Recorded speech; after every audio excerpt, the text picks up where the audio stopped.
The afternoon sun reflected off the infinity pool's surface as I arranged cheese and crackers on the patio table. My beach house overlooked the Pacific, waves crashing against rocks 200 feet below the cliff edge. I'd saved for 8 years to buy this place. Every overtime shift at conferences, every weekend spent writing certification manuals, every speaking engagement across the country. The deed had my name alone.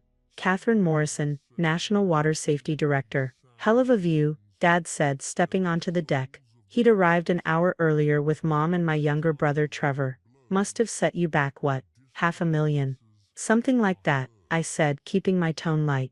I'd learned years ago not to discuss finances with my family. They knew I worked in water safety education, but nothing specific. Dad assumed I made maybe $60,000 a year, filing paperwork at some regional office. The actual number was closer to $180,000, managing certification programs for 43,000 lifeguards nationwide, overseeing 11 regional directors, and consulting with the CDC on drowning prevention protocols. Your mother and I have been talking, Dad continued. He pulled a manila folder from his jacket. We're getting older. Need to think about estate planning, asset protection. I set down the platter. Dad, what's this about? He opened the folder. Inside were property transfer documents already filled out, requiring only my signature. We should put this house in the family trust. Protects it from lawsuits, creditors, smart financial planning. My stomach tightened. This house isn't part of any family assets. I purchased it myself, with money from the family, Dad said. His voice had that edge I remembered from childhood arguments. We paid for your college. That degree got you this job. This property is essentially family investment return. You didn't pay for my college, I said quietly. I had scholarships and student loans I finished paying off 2 years ago. Dad's face reddened. We supported you, gave you a place to live during summers. That has value. Mom touched his arm. Richard, maybe we should discuss this later. No, Dad's voice went cold. Catherine, you're being selfish. Your brother needs help with his business startup. Your mother needs medical procedures insurance won't cover. This asset should benefit the whole family. Trevor looked uncomfortable, staring at his phone. Dad, I didn't ask for. Sign the papers, Dad interrupted. He pushed them across the table toward me. Transfer the deed to the family trust. It's the right thing to do. I picked up the documents and tore them in half. No, for a moment nobody moved. Then Dad stood, his chair scraping against the tile. You ungrateful little bitch. Richard, Mom gasped. I stood too, meeting his glare. I think you should leave. He stepped closer, jabbing his finger toward my face. After everything I sacrificed. You live in $1 million beach house while your mother suffers? This house cost $800,000. I bought it with my salary. And Mom's insurance covers her procedures. I checked. I kept my voice level. You want money. This isn't about family or protection. His hand shot out and grabbed my wrist. You're signing those papers. Let go of me. Richard, stop. Mom was standing now, but making no move to intervene. Trevor finally looked up. Dad, come on. Shut up, Trevor. Dad's grip tightened, pulling me toward the table where he'd left a pen. Sign now. I twisted my arm free, stumbling backward. My heel caught the pool's edge. For a terrible second I teetered, arms windmilling, then regained balance. Dad's expression shifted to something I'd never seen before. Pure rage with calculation behind it. Last chance, Catherine. Get out of my house. He lunged forward. His hands hit my shoulders, shoving hard. I fell backward into the pool, the impact driving air from my lungs. I surfaced gasping, chlorine burning my sinuses. Dad, Trevor shouted. I swam toward the shallow end, feet finding the bottom. When I stood, water streaming from my clothes, Dad was at the pool's edge. Transfer the beach house deed, he screamed. Then he jumped in. His hands found my head, before I could react, forcing me underwater. I thrashed, trying to surface, but his weight pressed down on the back of my skull. My face scraped against the pool's textured bottom. This wasn't happening. My father wasn't trying to drown me. I held my breath, counting seconds the way I'd trained thousands of lifeguards. At 30 seconds the urge to breathe became painful. I clawed at his arms. He didn't budge. 45 seconds. My chest spasmed. I could hear muffled shouting above the water. Mom screaming, Trevor yelling. Nobody was pulling Dad off me. 60 seconds. I involuntarily gasped, water flooding my throat.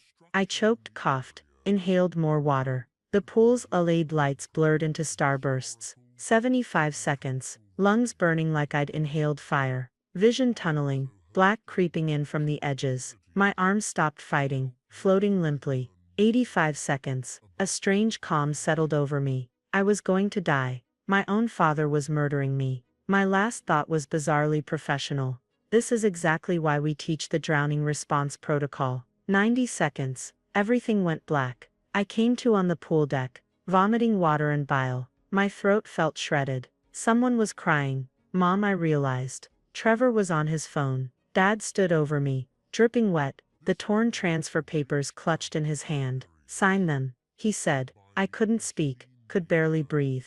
My vision swam, dark spots dancing. I'll do it again, Dad said. I'll keep doing it until you sign. I looked past him to the pool house. 4 security cameras mounted on the eaves, red recording lights steady. I'd installed them after 2 burglary attempts in the neighborhood. Top of the line system, motion activated, cloud backup. Cameras, I wheezed. Dad's face went white. He spun seeing them for the first time. You recorded. I rolled onto my side and pulled out my phone from my soaked jeans pocket. Waterproof case, still functioning. With shaking fingers, I dialed 911. My father tried to drown me. I told the dispatcher, I need police and an ambulance. The paramedics arrived in 8 minutes. They found me wrapped in a towel, still coughing up pool water, while Dad paced the deck, and Mom sat frozen in a chair. Trevor had moved to the driveway, clearly wanting no part of what was happening. Pulse ox is 94%, the first paramedic said, clipping the monitor to my finger. We need to transport. Dry drowning risk. I'm fine, I managed. Ma'am, you were unconscious underwater. You need evaluation. The second paramedic examined me with sudden recognition. Wait, are you Catherine Morrison, the National Water Safety Director? I nodded. He turned to his partner. Get the supervisor. This is protocol notification. At the hospital, the ER doctor reviewed my chest X-ray. Fluid in both lungs. You're being admitted overnight for observation. A police officer took my statement, recording every word. Can you estimate how long you were held underwater? 90 seconds. I was counting. You're certain? I've trained 43,000 lifeguard professionals in drowning response timing.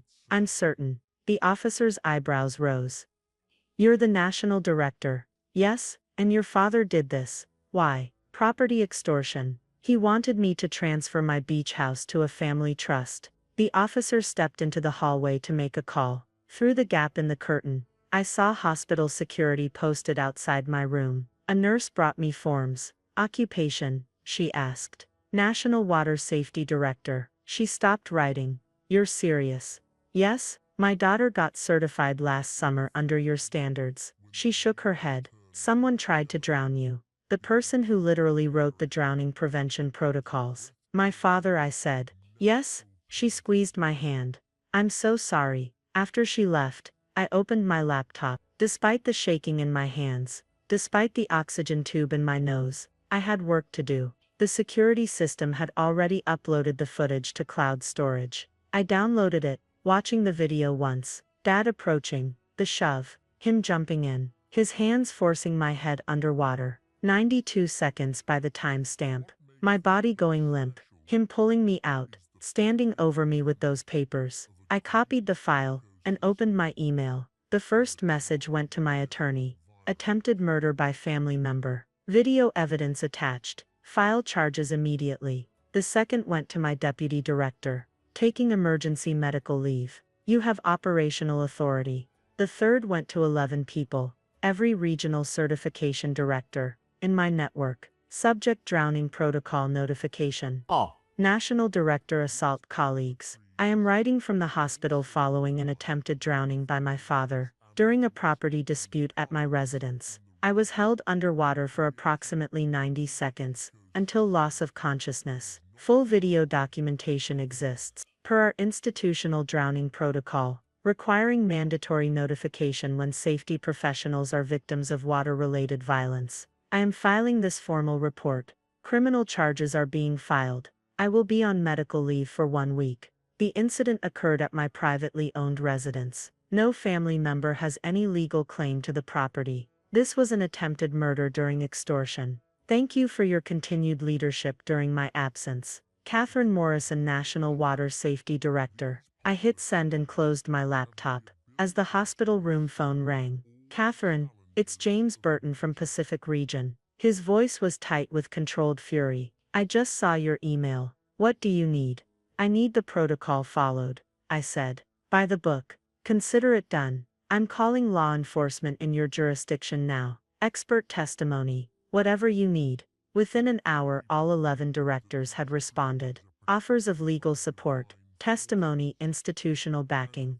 The water safety community was small, protective of its own. An attack on the national director was an attack on everyone. The next call came from the detective handling my case. Miss Morrison, I've reviewed the security footage. We're upgrading charges to attempted murder. Your father's being held without bond pending arraignment. He'll need a public defender, I said. He can't afford a lawyer. He tried to kill you for your house, which I understand is worth over $1 million. 800,000. And yes, Miss Morrison, did your father know what you do? He knew I work in water safety, not my exact position. So he didn't know he was trying to drown the National Water Safety Director. No, the detective was quiet for a moment. That's going to be a really bad day for him in court. The irony won't be lost on the judge. They kept me for 36 hours. Pulmonary function tests, psychological evaluation, oxygen therapy. My deputy director visited, bringing flowers and a card signed by the entire national office staff. The board wants you to know you have unlimited leave, she said, and legal support from the organization's counsel. I'll be back in a week, I told her. Catherine, your father tried to murder you. I know, but the work continues. Drowning prevention doesn't stop because of personal trauma. She smiled sadly. That's why you're the national director. On my release, I drove straight to the beach house. Police tape still crossed the pool area. Active crime scene. I stood at the edge, looking at the water where I'd nearly died. My phone buzzed. A text from Trevor. I'm sorry I didn't stop him. I didn't know he would actually. I'm sorry. I didn't respond. Another text from Mom. Please drop the charges. He's your father. Family should forgive. I blocked her number. The arraignment was scheduled for the following Tuesday. I received a call from the prosecutor. Your father's public defender wants to discuss a plea deal. He's seen the video. What are they offering? 5 years for aggravated assault. No attempted murder charge. No, I said. He held me underwater for 90 seconds. That's intent to kill. The trial will be difficult. Seeing that video. I know, but I want it on record exactly what he did. The prosecutor paused. You're the victim. Your call. We'll proceed to trial. 3 weeks later, I stood before the annual National Water Safety Conference. 11 regional directors sat in the front row. 43,000 certified professionals represented in the audience. My chest still ached when I breathed deeply. I still couldn't sleep without nightmares of drowning. But I was alive. This year we implemented new safety protocols. I began. Enhanced training for recognizing drowning victims. Updated response procedures. Stronger institutional support for professionals facing violence. The applause was immediate, sustained. I waited for it to fade. Some of you know what happened to me last month. For those who don't, my father attempted to murder me by drowning at my home. I survived because of the very training we provide. The 90-second response protocol we teach saved my life, because I knew exactly what was happening to my body. The room was utterly silent. I'm telling you this because drowning isn't just a recreational hazard, it's a weapon. And when we train people to prevent it, we're not just saving strangers, we're protecting ourselves, our colleagues, our community. After the speech, the Pacific Region Director approached. His trial is next month. Yes, every regional director wants to be there. We want the judge to see the institutional response. I nodded, not trusting my voice. The trial lasted 3 days. The jury watched the 90-second video in complete silence. My father's attorney tried to claim it was a disciplinary action gone wrong, that he panicked and held me too long. The prosecutor played the video again, pausing at the timestamp. 70 seconds. The defendant's daughter has gone limp. He continues holding her underwater. 80 seconds. 85. 90. 92 seconds total. Then he pulls her out and demands she sign property papers. The jury deliberated for 93 minutes. Guilty on all counts. At sentencing, the judge asked if I wanted to make a statement. I stood. 11 regional directors sat behind me in the gallery. My colleagues, my witnesses, my proof that I'd built something real, something valuable, something worth defending. Your Honor, I said, my father tried to murder me for a house he never owned, never paid for, never had any legal claim to. He held me underwater until I lost consciousness. I survived because of protocols I helped create, training I helped develop, and a community that protected me when my own family wouldn't.